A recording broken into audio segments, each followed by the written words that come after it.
In recent years, things didn't go well enough at Celtic Park. They lost the league title to their bitter rivals Rangers in the 2021 season, but they hired Ange Postecoglou.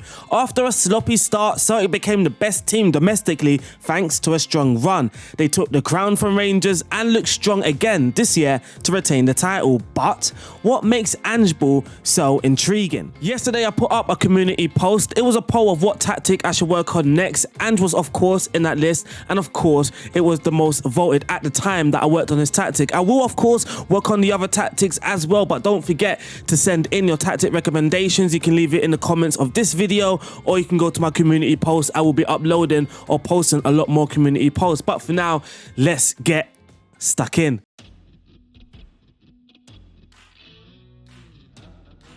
Postecoglou lines up his Celtic in a back four formation very often, meaning there are always a pair of fullbacks on the pitch. Intriguingly, instead of instructing the wide defenders to go high and overlap on the outside, the position is sometimes required to come inside as well. The left back, Greg Taylor, does not hug the touchline most of the time. Instead, he often plays in midfield to create positional advantages for his team in this area.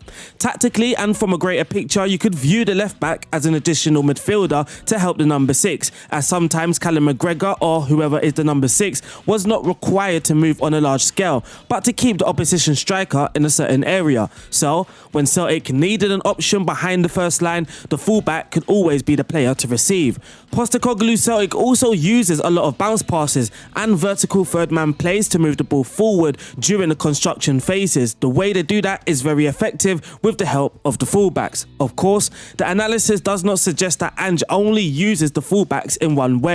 He is a flexible coach, and when he feels the fullbacks could have a bigger impact on the outside or someone else is more suitable in the centre, he would have switched to that conventional method as well. In the construction phase of the attack, the midfielders also had an important role in dictating and managing the flow of the game. All of them must have a good willingness to play, but that was not equivalent to picking up the ball because they have to be in positions to receive as well. Ange's number 6 must be very clever in possession phases to support play and between the lines, but also cleverly move into positions to receive the ball. For an example, when Celtic faced a two-man pressing line such as Rangers 4-4-2, they did not play with very deep fullbacks. When the wide defenders were high enough to push the opposition wingers down, the wide spaces outside the first line were vacated, and this is where McGregor or the number 6 should be ready for the ball. Celtic's attacking move involves rotations. When the left back goes inside as a 6, the number 8 could move onto the outside to use the wide space vacated.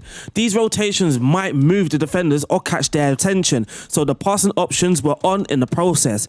In the meantime, the wingers are always aggressive to make runs in behind. In the last third, Celtic must be very aggressive to make runs and have desire to score, because having so much possession means nothing if you do not put the ball into the back of the net. When it came to the finishing movement, Celtic had very good individual behaviours, as the players had to be eager to move into goal scoring positions, specifically the wingers on the far side. In this image, when the pass was sliced to the left flank, Jota, the Celtic right winger, was the only on the right side, staying on the outside of the last line and not even inside the penalty box. With his sharp acceleration and the initially irrelevant position, the opposition left back was totally caught out, and the Portuguese player enjoyed a simple tap-in to finish after having done the hard part earlier in the move to create such an opportunity.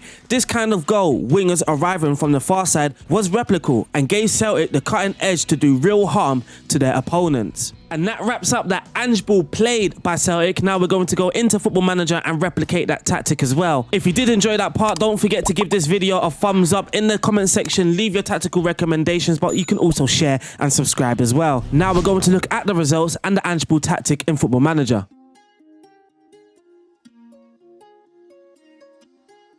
I think it would be nice to point out that when I do these tactical videos, what I'm trying to achieve mainly in these videos and in these tactics is trying to replicate some real life ideas, concepts and movements. The results, I wouldn't necessarily say are the most important part, but it's of course getting some nice results. At Celtic, we are expected to do really well domestically, and that is exactly what we did. In the Cinch Premiership, we played 38, we won 34, we drew 2. Those 2 draws were against Livingston and St Johnstone, both at home. home, and the 2 losses were both away games, Rangers and Aberdeen. Statistically, we scored the most goals in the league. We had the most shots for, the fewest shots against. For the possession, we came in second with 63%, but we did complete the most dribbles. We had the most clean sheets with the fewest conceded. Player-wise, we had 3 attackers in the top 8 for the goal scorers. Kyogo with 17 goals, just one behind Haji. What a player. For the most assists, Aaron Moy with 17. Most shots for, we have 2 attackers in the top 8 for the most man of the match awards.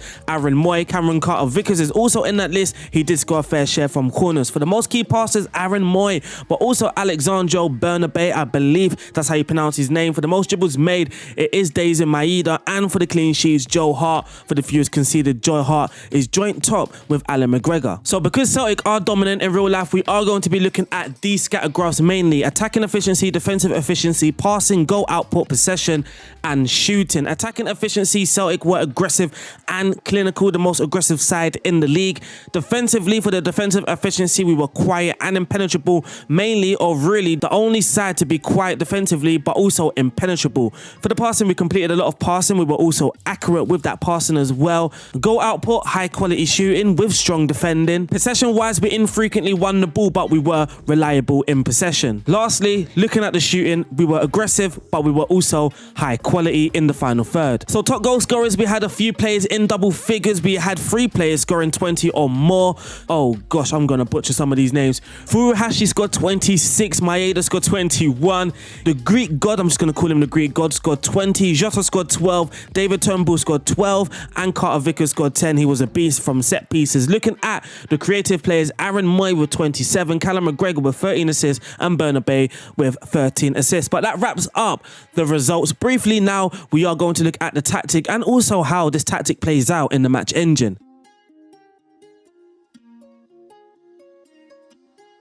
So for the beautiful 4-3-3 Angeball in Football Manager, we are going to go through the instructions. Then we are going to look at the player role. I may even throw some images from in real life so you guys can, well, see what I'm talking about.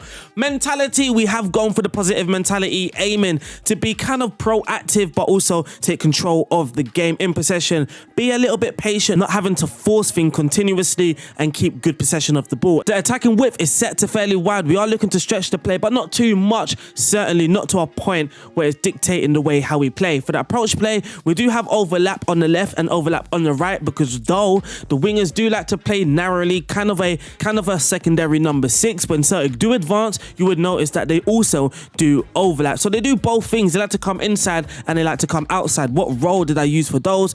We shall see soon. We are also going to play out from the back for the passing directness. We are using short. Our tempo is in the middle on standard. You can increase this if you feel that you aren't creating or getting the ball or moving the ball quick enough. In the final third, low crosses work the ball into the box. Celtic have the shortest shot distance, by the way, in the Premiership. They also have one of the highest tempos as well, but we are using player roles and creative freedom here, be more expressive, to try and increase the tempo. Dribbling as well, that can increase the tempo, but we're also running at the defense. In transition, when we do lose the possession, we are going to counter press, try and win the ball back instantly, something what Angeball does.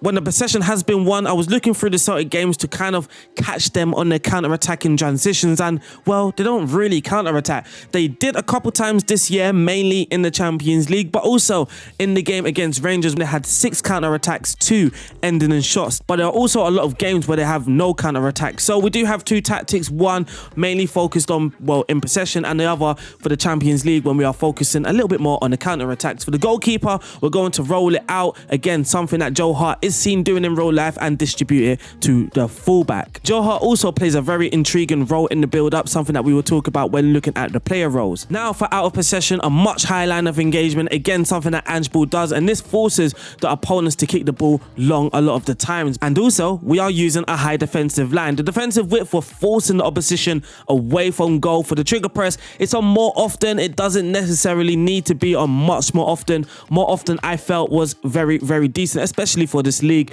Prevent short goalkeeper distribution, but also get stuck in. Engage, and try and win that ball back. Now for the player role, sweeper, keeper, on attack. This just isn't my preference anymore. This is actually what happens in real life. You would notice a lot of the times Joe Hart comes out of the goal and he kind of plays in a back three with the two centre-backs, he is used as an extra player, again creating a numerical advantage. The goalkeeper plays a big role in the build-up sometimes. The back two are two central defenders. The reason why I'm not using ball-playing defenders is they like to launch counter-attacks very, very often. So when you are using the counter-attacking option or version of this tactic, you will notice that there is a ball-playing defender, but the central defender is asked to pass it shorter. For the left back, we are using a wing back mainly because we're using an inside forward on this flank as well. The wing back will make more darting runs further forward and nicely support this inside forward, but we're using a supportive duty with a supportive duty in midfield in the hope when the wing back does go further forward, then the central midfielder can kind of roam from his position and, well, rotate with him.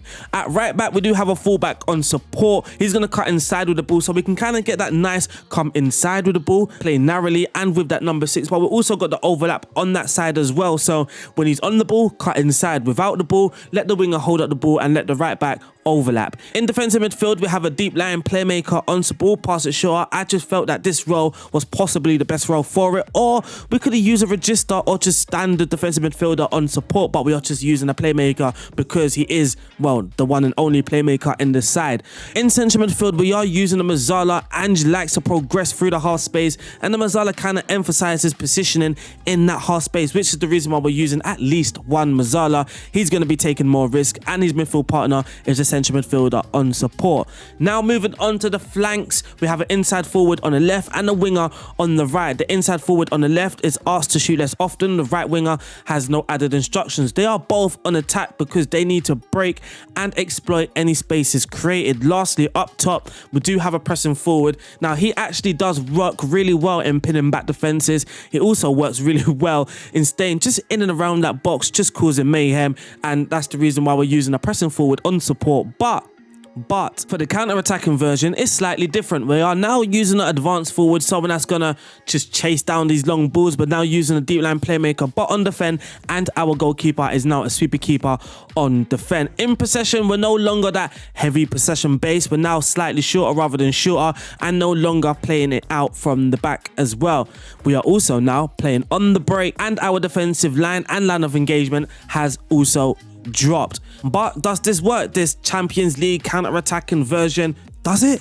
Does it really? Well, what I didn't show you or tell you guys is that we actually made it to the Champions League quarterfinals, getting knocked out very, very narrowly. But on the way, in the knockout stages, we played PSG. Now, in my head, and I'm guessing if you was watching, we all would have thought, absolutely no way. Just game over. Pack it up, RDF. Pack it up. But this happened in the first leg, which made me panic in the second leg as well, by the way. This result made me panic because it's like, oh gosh, now we got to go to PSG and lose 6-0. But we won 4-0. Let's watch the goals. So this was the first goal. Ball with Bernabei. He plays it to Jota. Jota plays it back to, who's that? Abelgard. Plays it back to McGregor. Oh, what a ball to Maeda. In behind the defence, and 1-0 to Celtic. Early in the game as well. That was in the second minute. Now for the second goal. Whip it in. Starfelt. 2-0. Thank you, set piece routine. Here's Jota now breaking. The ball luckily falls to our striker. He's going to hold it up a little bit. Plays it into the box. Maeda. And it is 3-0 even. 3-0. Here's Maeda on the ball. Farouk Hashi, I'm definitely butchering his name. What a ball from McGregor. We opened up PSG's defence back line so often in that game. The second leg did happen, and of course we did lose that game. I panicked. I put defensive mentality. Luckily though, we only lost 4-1. I say only lost 4-1. We are Celtic playing against Paris Saint-Germain in the Champions League, so I will take any win, any sort of win. In the next leg though, we had Inter Milan, and guess what? We beat Inter Milan as well. And this is why I thought, you know what? Champions League run, here we come. No, because in the second leg, Inter Milan did smash us 4-2. Romelu Lukaku, unplayable, scoring a hat-trick. But how does this tactic play out? Well, against the other teams, of course, before we end this video. Let's start off with a 7-0 away win against Hibernian. The first goal starts from a throw-in, as so many goals from Foot Manager do. And, well, we scored one of those sort of goals. For the second goal, here's Turnbull. Carter Vickers on the ball now. He plays a lovely ball to Maeda. He's in between the fullback and the centre-back, and he buries it. 2-0. McGregor's on the ball here. Here's Aaron Moy collecting the ball. Lovely. That pass gets played so often to Maeda. So often. I'm pretty sure he's got a whole hat-trick against PSG that exact same way. Here's Starfelt now on the ball, plays it to that guy, and the Greek god buries it. It is now 4-0 to Celtic. Now for the 5th goal, Maeda buries the penalty. The 6th goal, it's going to be 6-0. Here's the Greek god on the ball, holds it up for O'Reilly. O'Reilly plays a lovely ball back. Hirate, and well, the goalkeeper might have done better, but it is now 6-0 to Celtic. For the final goal, here's that Ablu guard guy, and here's Hatate. Hatate, what a finish. Playing against Rangers is always a big game and we always expect a big performance. Today, we didn't disappoint. For the first goal, Aaron Moy is on the ball. I mean, he's often involved in our build-up. We've mentioned his name so many times. Here's Juranovic now. Aaron Moy again. Plays it back to Juranovic. With that overlap, we whip the ball in. McGregor drops the ball and it fills to Furuhashi up top. Now for the second goal, here's Connor Goldson on the ball. Davis for Rangers. We put the pressure on. O'Reilly puts the pressure on and buries it. What a mistake. And for the final goal. In this derby, here's Furuhashi, Turnbull, and there's Abadaba. I'm butchering everybody's name. And for the final game, this win for me was very impressive, mainly because at the time, Hearts were the team that were in second place, just a point behind us, and we smashed them away from home, showing them who the big guys really are. First goal, set piece, we whip in the corner, we head it, or look to near post, and it goes to the far post, and we bury it. Second goal is another set piece. It's a free kick this time, right onto Carter Vickers' head. It's another set piece goal, a penalty. This might just be a set piece match. No, here's Turnbull, Abada now.